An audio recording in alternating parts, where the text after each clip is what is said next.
Canadian Tire et la caserne de pompiers s'unissent pour la prévention en matière d'incendie le samedi 11 octobre dans le stationnement du Canadian Tire de la Malbaie, dès 11 heures.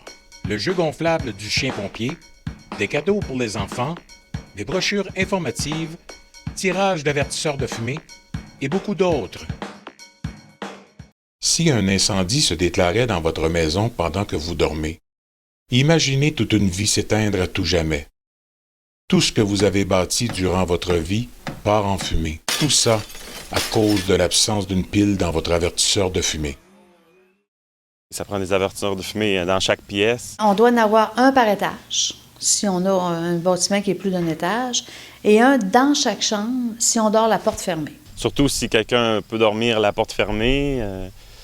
S'il y a un feu, il y a un feu qui prend dans sa chambre, mais sa porte est fermée puis tu n'as pas d'avertisseur de fumée, c'est sûr que tu vas brûler, là, puis tu vas mettre ta famille en danger aussi, là. L'objectif de l'avertisseur, c'est d'être le plus rapidement avisé. Donc, c'est la même chose que si c'est dans la chambre, puis ça va être détecté, puis ça ne sera pas de l'autre côté à cause de l'obstruction de la porte. Ça prend ça dans tous les corridors ou les chambres, puis c'est ça. Si quelqu'un dort la porte fermée, il en met dans les chambres. Puis comme moi, j'ai des enfants, puis j'en ai partout, des avertisseurs de fumée, là, ça coûte 10 à 15 $, et puis c'est important. Le thème qui est sitôt averti, sitôt sorti. Sitôt averti pour l'avertisseur de fumée, sitôt sorti pour son plan d'évacuation qu'on fait à la résidence.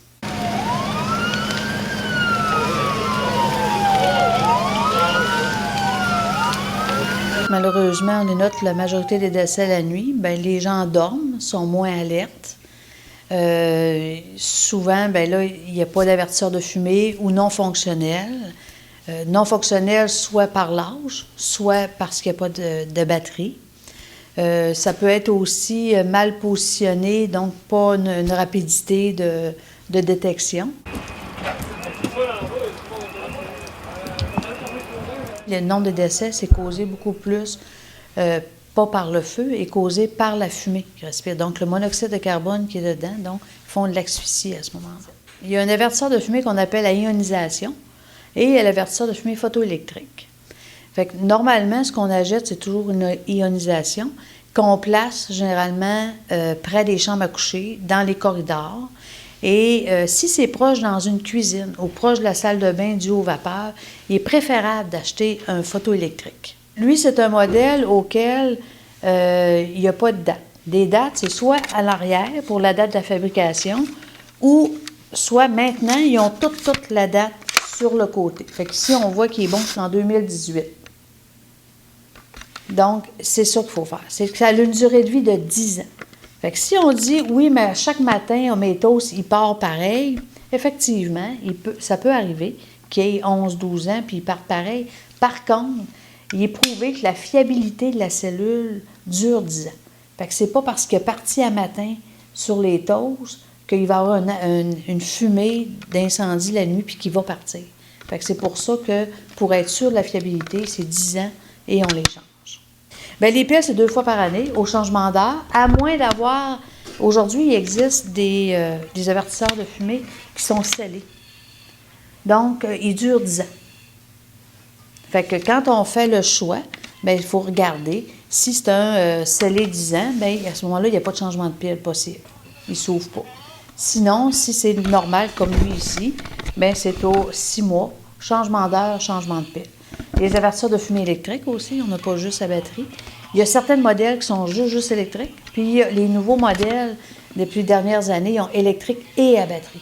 Fait que c'est pas parce qu'on a électrique qu'il n'y a pas de batterie non plus. Moi, je conseille que la sécurité, c'est d'abord par soi-même.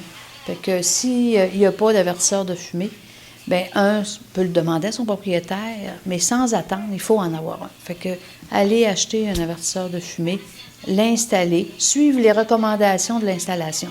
Parce qu'il y a des différences au niveau des plafonds, tout ça.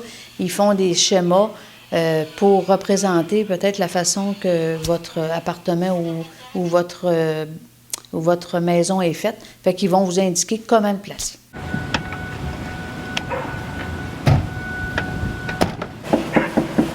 La majorité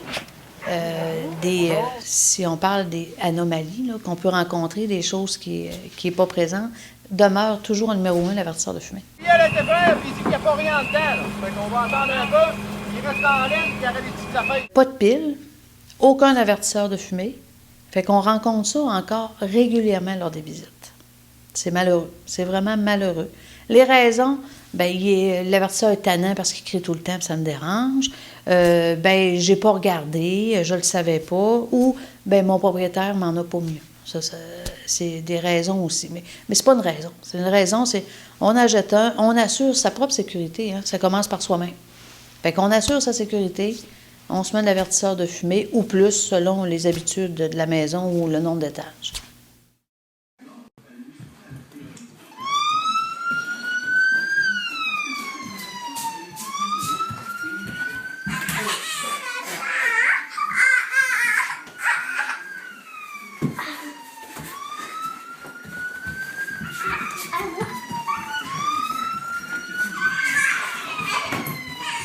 C'est important d'avoir son avertisseur de fumée fonctionnel ou ses avertisseurs de fumée fonctionnels.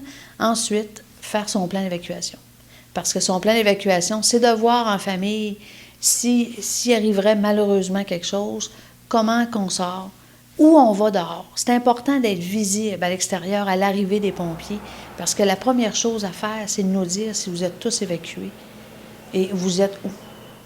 Fait que c'est important d'avoir son point de rassemblement, de ne pas retourner à l'intérieur et de nous attendre pour nous donner les bonnes instructions. Et soyez prudents.